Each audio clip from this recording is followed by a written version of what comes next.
If you take the modern world, where people are trying to teach you how to come in and trade actively in stocks, well, I regard that as roughly equivalent to trying to induce a bunch of young people to start off on heroin. It is really stupid. And when you're already rich, to make your money by encouraging people to get rich by trading. And then there are people on the TV, another wonderful place. And they say, I have this book that will teach you how to make 300% a year. And all you have to do is pay for shipping, and I will mail it to you. How likely is it that a person who had suddenly found a way to make 300% a year would be trying to sell books on the internet to you? And it's ridiculous. And yet, I've described modern commerce. And the people who do this all day think they're useful citizens. The advertising agents that invent the lingo. And so in insurance, they say, the two people who shifted from Geico to the Glotz Insurance Company saved $400 each. What they don't tell you is there are only two such people in the whole United States, and they were both nuts. But they mislead you on purpose. And I get tired of it. And I don't think it's right that we deliberately mislead people as much as we do. Let me tell you another story that I think is an interesting one about the modern life. But this goes back to a different time. And this man has this wonderful horse. And it's just a marvelous horse. It's got an easy gait and good looking and everything. It just works wonderfully. But also occasionally just gets so he's dangerous and vicious and causes enormous damage and trouble and breaks arms and legs for his rider and so on. And he goes to the vet and says, what can I do about this horse? And the vet says, that's a very easy problem and I'm glad to help you. He says, what should I do? And the man says, the next time your horse is behaving well, sell it.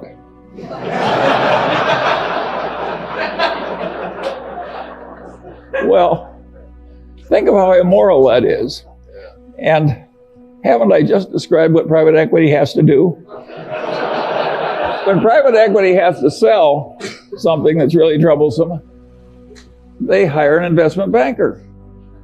And what does the investment banker do? He makes a projection. You can't, I have never seen such expertise in my whole life as is created in making projections in investment banking. There is no business so lousy it can't get a wonderful projection. But is that a great way to make a living, to have phony projections and use it to make money out of people you look right into the eyes of? I would say no. And by and large, Lauren and I, we never tried to make money out of stupidity of our dumb buyers. We tried to make money by buying. And if we were selling horse shit, we didn't want to pretend it was a cure for arthritis. And I think it's better to go through life our way instead of theirs. I think it's always been this way. I think there's always been chicanery. Think of the carnivals, the carny operator. Think how much trickery there is in a carny operation. And people just seek out the weaknesses of their fellow man and take advantage. And you have to get wise enough so you avoid them all. And you can't avoid them if they're in your family. I have no solution to that one.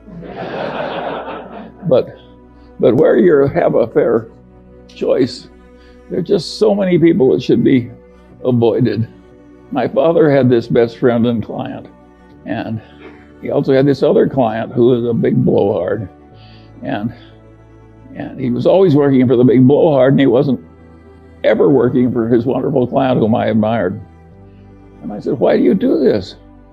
And he said, Charlie, you idiot. He says, the big blowhard is an endless source of legal troubles. He's always in trouble, overreaching and misbehaving and so forth. Whereas Grant McFadden treats everybody right, the employees, the customers, everything. He gets involved with some psychotic, he walks over there and makes a graceful exit immediately. So a man like that doesn't need a lawyer. And my father was trying to teach me something, and it really worked. I spent my whole life trying to be like Grant McFadden. And I want to tell you, it works. It really works. Peter Coffin is always telling me if the crooks only knew how much money you could make by being honest, they'd all behave differently. Warren has a wonderful saying I like. He says, if you take the high road, it's never crowded.